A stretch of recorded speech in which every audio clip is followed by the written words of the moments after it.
Hello again, everyone. Welcome back to Planescape Torment. Alright, let's go ahead and explore this the Civic Fest Hall again. Right, Mertwin the Headless. We should probably talk to you. Stop moving about. Oh, there's Montigue. Bonk. It's clear there's something very wrong with this man. The way he lurches about, bumping into things, staring off blankly into space. As you approach him, you at last realize his plight. He's headless. The thing on his shoulders is merely a skillfully carved wooden prosthesis, a false head. Greetings? The headless body stops fumbling for a moment and pauses. Its hands begin to reach out as if trying to feel exactly where you are. Let it touch you. After a moment, its finger brushes your forearm. It clutches your arm and follows you up to the shoulder, and then your head. As it feels your face and head, its hands brush your neck, as if it were checking for something. Finally, it grabs your hand and shakes it vigorously in greeting. You notice that its skin is cold and slightly clammy. Can you understand me? The figure makes a series of hand motions, then waits for a response. It seems like it's asking a question. What? I don't understand. The headless body taps its foot for a moment, scratching at the chin of its prosthetic head.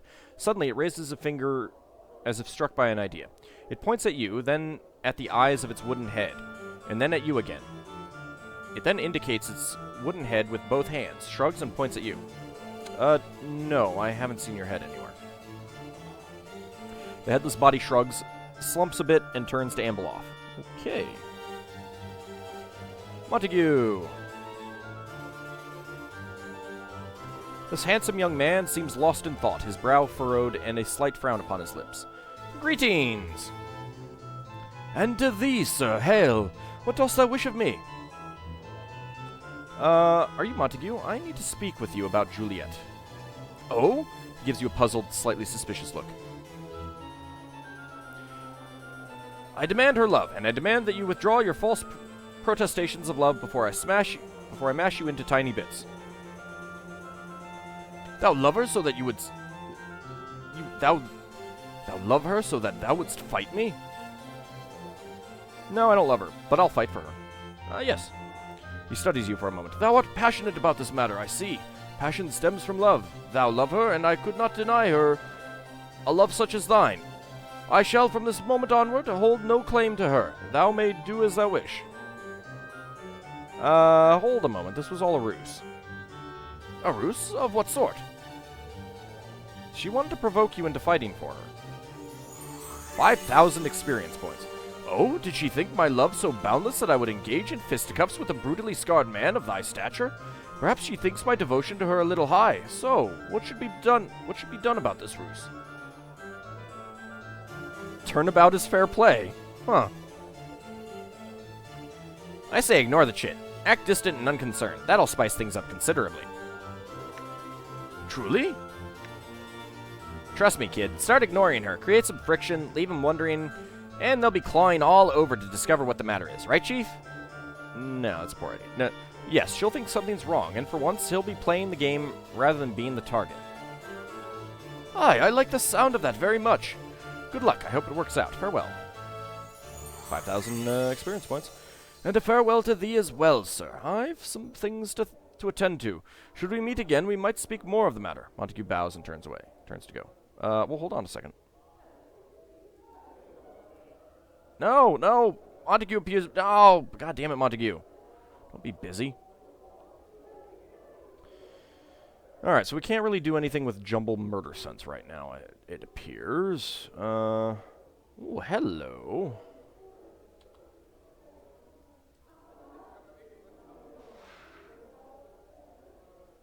A scroll of force missiles. This throne appears as old as the building itself. It looks unused, more a piece of artwork than a ruler's seat. There's nothing hidden behind the bars.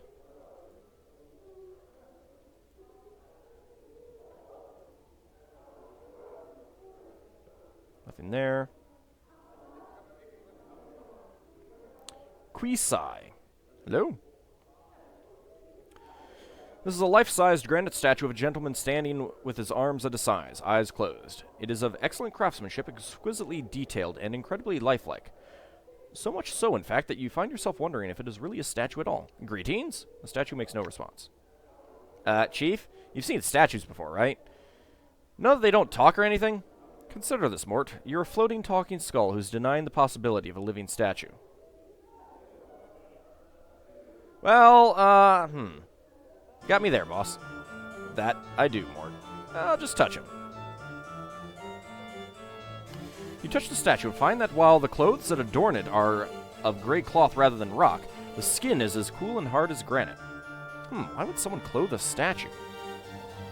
Maybe it's a little too anatomically correct, Chief? It was a rhetorical question, Mort. Sure, boss, I knew that. Strike the statue! As you make to strike the statue, its eyes flash open, and it catches your fist in an iron-hard grip. Narrowing its cold, gray eyes, it speaks with a voice like two boulders grinding together. Why would you strike Quei? Forgive me, I only meant to see if you were truly a statue. He nods slowly, frowning. You are forgiven. However, one feels you are lacking patience. Perhaps. I had some questions, though. The statue remains silent as ever. Hello? My questions? Wait for a response. Keep on waiting. Wait quietly for a few more moments. The statue's eyes open. He gazes at you with cold gray eyes. He speaks ponderously, with a voice like two boulders grinding together. Your patience is noted. Quei would speak with you now. Mort rolls his eyes and makes a gaggy noise. Powers, no, not another Burke that talks like this. I have questions about you. After a period of silence, he speaks. Ask.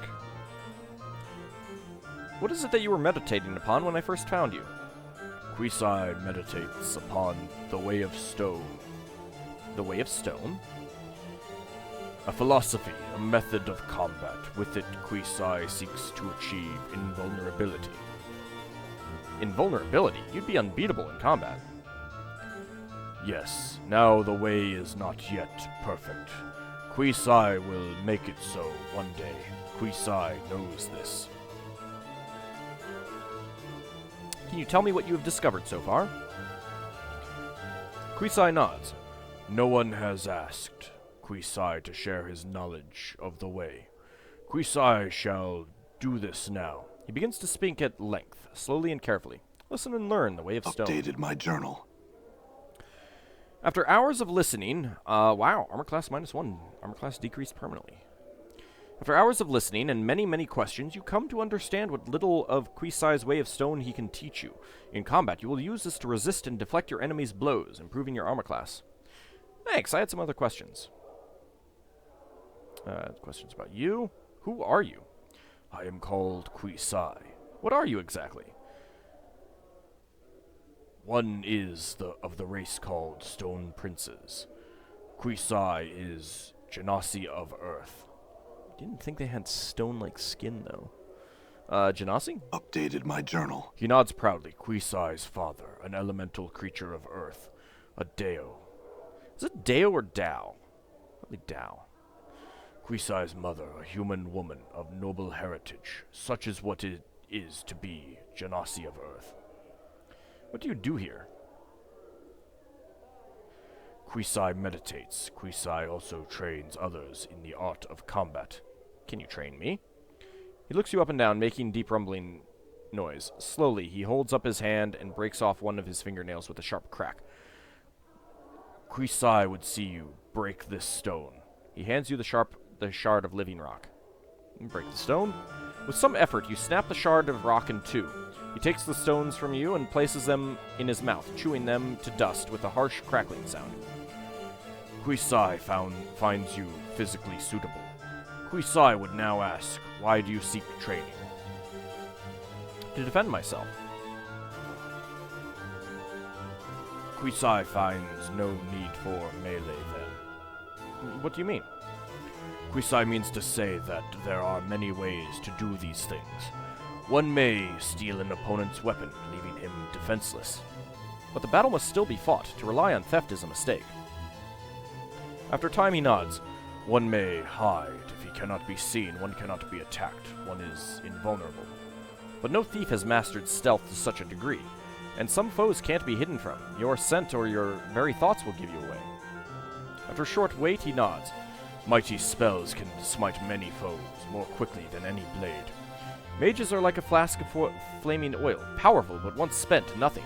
They are physically deficient, their spells merely crutches against this deficiency. When one sorcery is spent, the core of combat still remains. 10,000 experience points, holy cow! He smiles slightly, making a deep rumbling sound in his throat. Quei finds you fit to teach. Meet Quei in the training chamber. I'll be there shortly. Updated my journal. Okay. Not exactly sure what I'm going to be doing here, but... Oh, was that just like teleporting him away? Probably.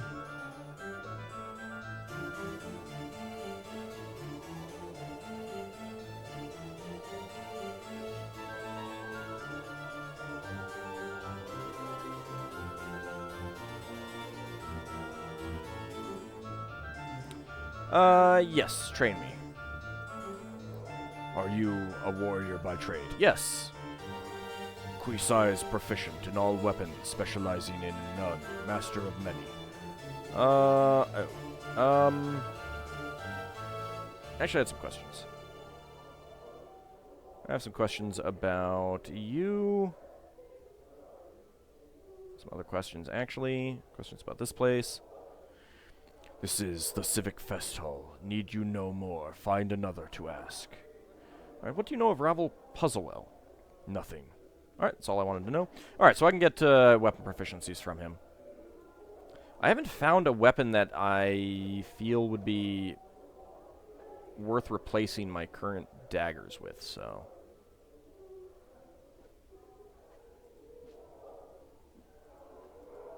My current... What, not daggers, the punch daggers of Morin. That's another lecture hall. I'll do the lectures halls eventually, but not just yet. Thief in training. Alright, I imagine that I could get thief training there if I wanted.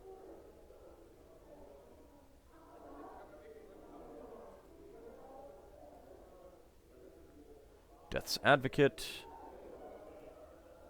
Another one of the lecture halls. Blast! It fizzled again!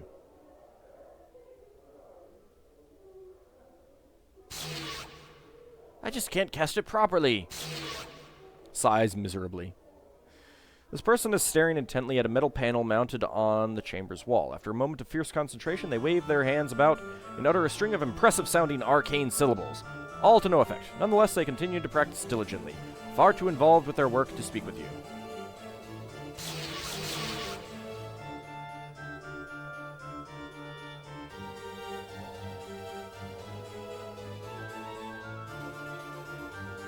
Hey, there's Merryman. This man looks like a bitter, cantankerous old codger. His mouth is twisted into a frown that becomes even more severe as he notices you coming his way. Merryman my name may be, but merry I am not. Off with you, young one. No time for the likes of you. He goes into a fit of coughing with the exertion of shooing you away so loudly. Wait, Delora wanted me to speak with you. Merriman eyes you suspiciously. That's so? About what, eh?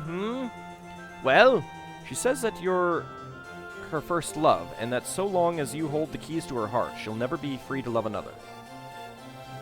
She told you that, eh? I'm surprised. Perhaps leaving her under Mistress Grace's tutelage did what I couldn't. Started to develop her feelings. In any case, she pats the pocket of his tunic. I won't just give the keys to you. Wait, those are literally the keys to her heart?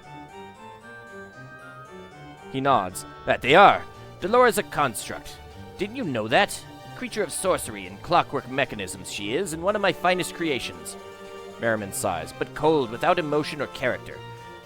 I brought her to the brothel and set her so that she could not leave, in the hopes that the constant contact with so many others would begin to develop her own personality. The keys are the tools used to set her. She wants them because she feels that they're limiting her personal growth now, I suspect. Then why don't you just return them to her?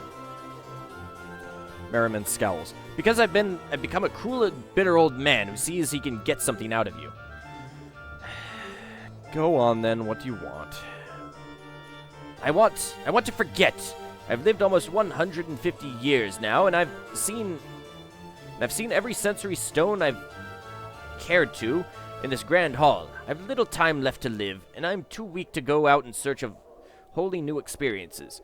So I need to find a way to forget them all. That way I can start again in my final days. So, do I just wallop you in the back of the head, or what? Updated my journal. No, you bloodthirsty lummox. I'll need something, some item, some concoction that will allow me to forget, like a draft from the river Styx. Something like that. Well, here, take this mug that I just conveniently have. It holds a dark bird of Ocanthus, a sliver of ice from the river Styx. Should wipe your memories clean. Merriman takes the mug and removes a piece of paper from his pocket. He tilts the mug back and takes the ice into his mouth. It melts instantly, leaving him with a somewhat startled expression. Merriman? Updated my journal. Wow, 12,000 experience points. Merriman looks at you confused, then at the paper in his hands. He reads aloud. Congratulations, Merriman, you've begun again. Thanks to the man in front of you, and give him the key in your pocket. Speak to Splinter, the man at the door in this building, for more information. He looks to you again.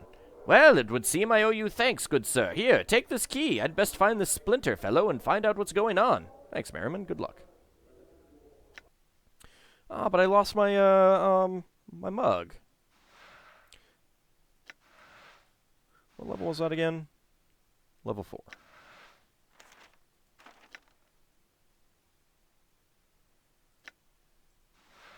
Keys to Delora's heart. This pair of keys is attached to a keychain from which a heart-shaped charm dangles. The surface of the heart is inscribed with hundreds of tiny numbers and the word Delora. Well, let's go see what we can do about this. We'll do the lectures later.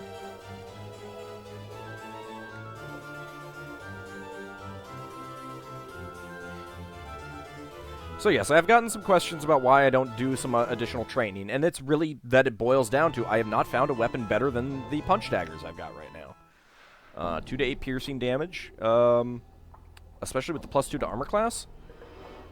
It's just, there's nothing else that really has... I mean, the hammer would come close, but the other thing is that I'm not sure how it'll all work when I become a mage, so... Speaking of, what am I at? See, I kind of want to get to level 9, so I don't waste the experience points that I've gotten. Maybe once I get to level 9, then I can switch over to mage. All right. I'm gone. There's Delora.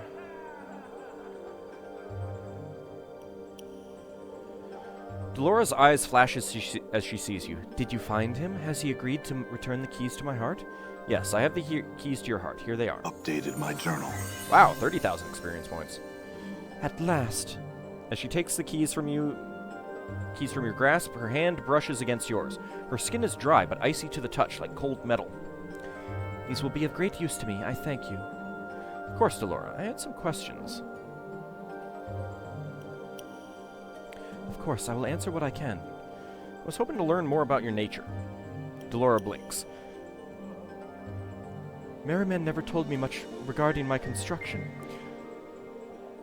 Pardon me. I know little of the inner workings of my body, much as you likely know little of yours. Outwardly, though, I am a human woman in all respects, save for the texture and temperature of my flesh. Does that satisfy your curiosity? What about your mind, your emotions? Its functions are as much a mystery to me as any human's. When I first came to this place, I did not understand emotions, nor have any of my own. I have feelings now, though I am only beginning to understand them. What do the keys do exactly? I can only assume that Merriman made the keys so that there would be no risk of me drawing away from him before he had tired of his experiment. Now that they are in my possession, I am free to develop and possess my own emotions. I have another question then.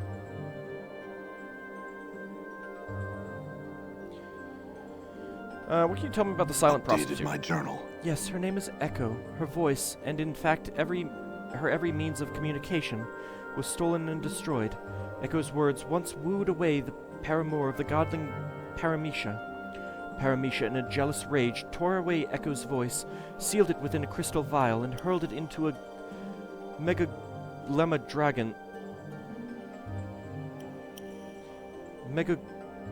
Draga's maw. Ekko's voice is forever lost to her. Only another new voice could return to her the ability to communicate once more. I know this because I spoke to Paramisha's paramour myself once. I have another question. I'm trying to find Vivian's scent. Do you know where it might be?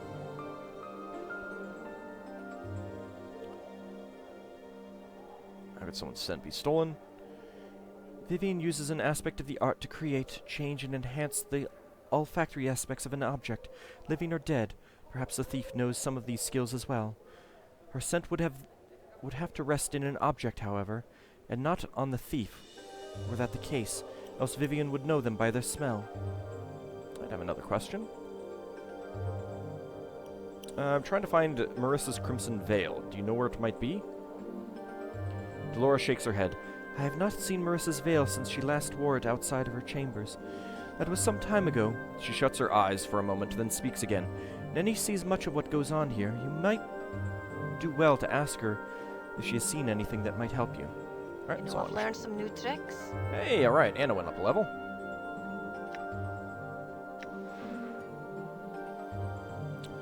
$20 thief skill points, 3 hit points gained, 1 hit point from Constitution.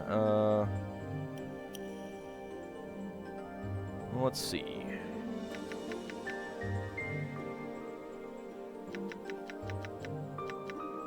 Let's get detect traps and open doors up to 70, and let's get pickpockets up a bit more. Alright, Ekko. Well, I do have that tongue, conveniently enough. Greetings again. And some questions.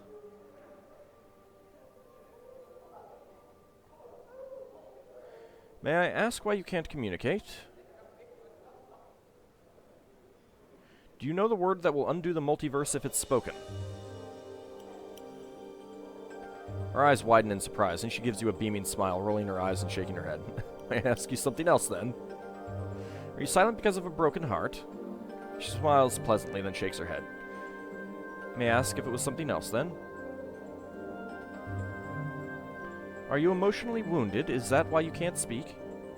She looks at you strangely and shakes her head slowly. Did your voice cause someone's death or some other tragedy? She pauses at this, opens her mouth, and frowns. After a moment, she shakes her head. Was your voice stolen? Updated my journal. She nods vigorously, clasping her hands together and smiling at you. Do you know of any way to get your voice back?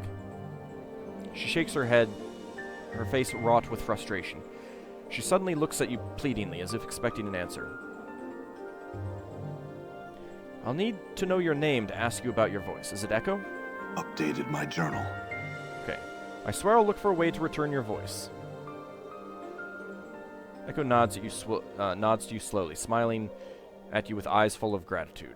I'll look for something that would give you a voice then. Farewell. Updated my journal. Okay, well, if I talk to her again... actually, let's quick save.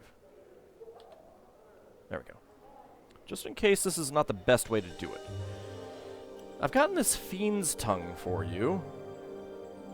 She raises her eyebrows and gives you a skeptical look. I'm told that should you place it in your mouth, you'll regain the ability to communicate. She nods and takes the bottle from you. She gingerly picks out the severed tongue from the briny solution, and after staring at it for a moment in disgust, places it into her mouth. Suddenly, her eyes widen, and there is a burst of reddish light from between her lips. Are you all right? Ekko opens her mouth, closes it, then opens it once more, and speaks. I can speak again. Oh joy! I thank. Damn thee to the darkest of pits, thou stench-ridden worm! Kneel before me in supplication, insect! Yikes! Eh?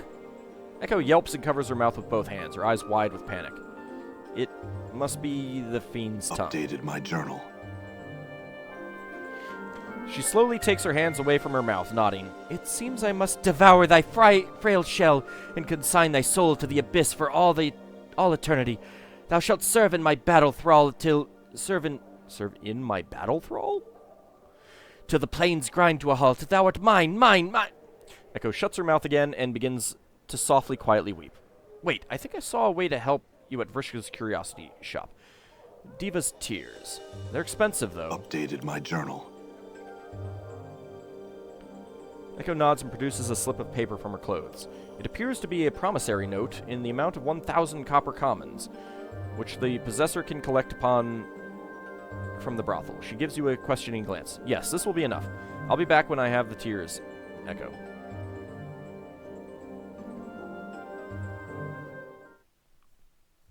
Alright, you know what? I'm just going to buy everything there.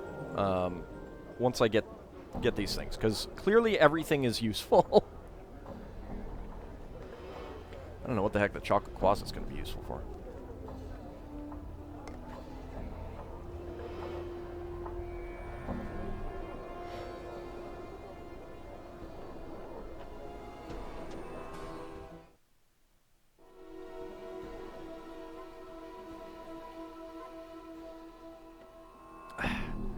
Don't talk while I'm trying to talk to you. Exotic items. Front of the store. Updated my journal. It said their touch will soothe the most savage anger, even that of a fiend's tongue. Well, I should have paid attention to that. I have this 1,000 common promissory note.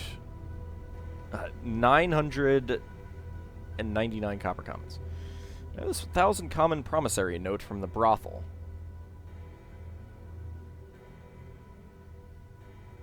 Vrishka frowns slightly, examining the note. Well, I suppose I can have Standish fetch it later. Very well, here you are. She hands you the item. Please enjoy your newest acquisitions. Let's look at... You know what? Yeah, let's just buy everything. Chocolate quasit. 199. I'll take it.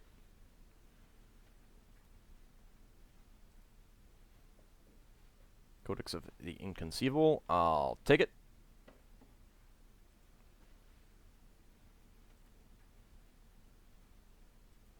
Back of the store. Oh, right, the stained lens. That's all that's left. All right. Middle of the store. Nope. Yeah, I've gone through most of the items. All right, so Codex of the Inconceivable. What you had at first taken to be a rather unassuming book, held closed by a tiny brass lock, is, in actuality, bound in strange leathers and enchanted bronze. It is labeled simply the Codex of the Inconceivable. Let's quick save. Use it. Open it and read. 1,000 experience. You unlock the book's bindings and open it. As you glance over the tome's contents, your jaw drops. You stand spellbound, flipping through the pages. Its contents are simply too much to be described. Mere words seem powerless to explain the wonders it holds. What is it, Chief? I don't know what to say, Mort. What? You've got to be kidding me, right? Come on, let me see it. Show him the codex. Mort floats over your shoulder and examines the codex's contents. His eyes nearly pop from their sockets as they scan the pages. Ooh. Ooh! Oh, but... Wow. You stand thoughtfully for a moment, looking down at the codex, before closing it and reverently putting the tome away.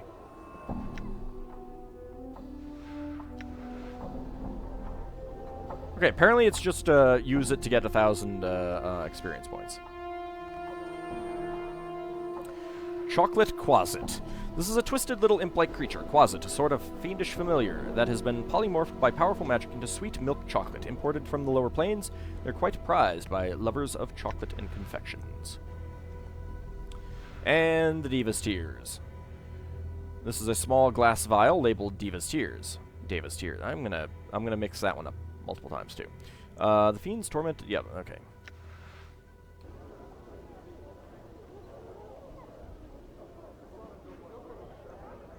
In we go. We'll see if we can take care of this and then end the episode. The sweet smell of sensates and governors. Does anyone else have anything to say besides Mort here? Just curiosity. The curiosity.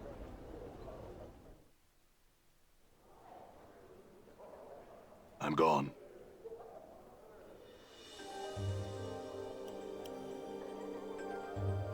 I brought you these diva's tears. They should soothe the tongue's cursing. Updated my journal. 30,000 experience points. She nods, smiling, takes the vial from you. Ekko places a few of the sparkling blue drops onto her tongue. I believe the tears are working. Yes, they are. I can speak in my own voice once more. Oh, how I thank you. Ekko squeezes your hand and bows her head gratefully, her eyes welling with tears of joy. It was my pleasure to help. Farewell, Ekko. But we will talk to her in the next episode, and then probably return to the Civic Fest Hall. See you then, everyone.